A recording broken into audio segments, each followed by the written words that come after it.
Obanu ka ị na-ekwu. Iyi nga n'ọwa. Iyi nga n'ọwa. Iyi nga n'ọwa. Iyi ọwa nke sị ma ga n'ije mama gba n'ọsọ. Ọwa nke sị ma ga n'ije mama gba n'ọsọ. Ọwa ni dịka ndị kele mpụtụ. Ọwa ni dịka nyekele mpụtụ. Anụ mkpọlụ nkụ na-eju ọnụ. Anụ mkpọlụ nkụ na-eju ọnụ. Iyi nga n'ọwa n'olu oke oje luo. Iyi nga n'ọwa. Ọ nke sị ma ga na-egwu egwu. Mama gwa gị na nwatakịrị akwa na-aza marakwa na ije dị ọvụ. Ọ na-abụ nwa na-alịba m nleba gị na ọ na-aba alịba dịba alịbegede gị iru ya. Lotekwa na onye a na-ekili ekili adọrọ ma mkpo ntụ. Iyi nga n'ọwa. Asị ngwa gị nke bata ọsọ. Maka na ọgụ nwa abụrụkwa ọgụ na nwa ya na-abụ ọ na-anụ obodo ala n'aka. Iyi nga n'ọwa. Asị gị yikwa n'ọtọ ka ibelede emena m n'ime eleme nwa dibịa ma ebe wali dibịa. Iyi nga n'ọwa.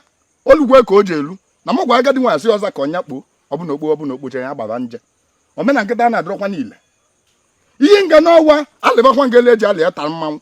Iyi chevo nekwa mmadụ ka ọ bịa lịba anyị. Mmemme gịnị? Ọ na-abụkwa ezie m ozizi ezie m. Ma ya majụ bute eze njọ. Iyi nga n'ọwa. Iyi nga n'ọwa. Ọgwụ ibe gba m ka m mekwu.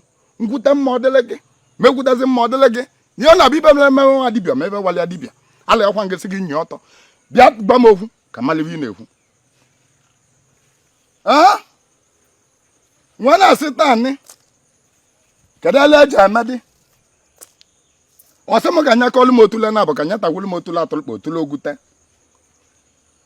Ọsị m na ọ nwere onye rọtara agali obi. Sị m na-afụ ọrụ anyị nkwu ya. Okwu m abala tụlụ eze dibịa ntụ onye aba na-agbala ọba. Anịzọba. Nzi ya ava. Ọsị m ka alị ọkala atụle. Sị m na kwa ndị atụlụkpa ete ndị eto obi. Great Anịzọba, please. I am only but a child. I am lost in your words. I don't understand what you're trying to tell me.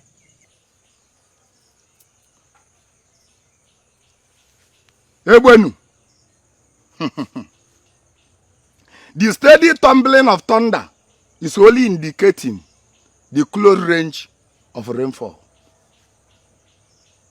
Your wife, Adolumaga, is an Obanje.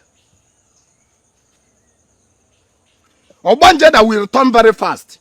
She has it in her Iuwa that she will die after 3 market days of her marriage, which is today.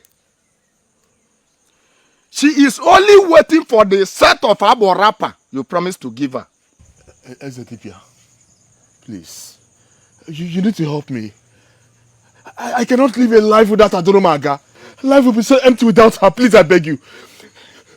Great one, please help me. Biko. Those set of abo wrapper she asked you to give her. Why going? Leave that abo wrapper here. Because if you give it to her, she will use it to join her Ndi Otu Obanje. 1 million. As I am talking to you now, Ndi Otu Obanje ya are already calling her to join them in their boat. Egbenu, this is a spiritual thing. No matter how tall an Iroko tree may grow, it can never touch the sky. Egbenu, run as fast as your leg can carry you. There is trouble. Run to your father's house. There is an ancient Akwaliomum. Go and appease it. Why going? Go with all these items. It's not going to go yeji weja. Ko we dem ma onya ka ị na-ekwu. Ọsị takwa oli otule atụlụkpa. Mụ ka oli otule obi. Ọsị otule ogute. You will go with ọkọ ọkụkọ. Nwunye ọkụkọ. Ọjị gbala anọ. Oke nzu. Make sure you light up Udukombe, that is in Zanku, to evoke the spirit of Akwaliomum. Egbenu, one more thing. When a chameleon embarks on a journey, he doesn't ask for directions, for his enemies not to know his whereabouts.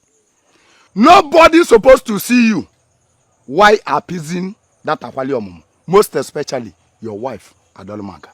Okay. Make sure nobody sees you. Okay. Run! Okay. Go! Iyi! Iyi! Iyi!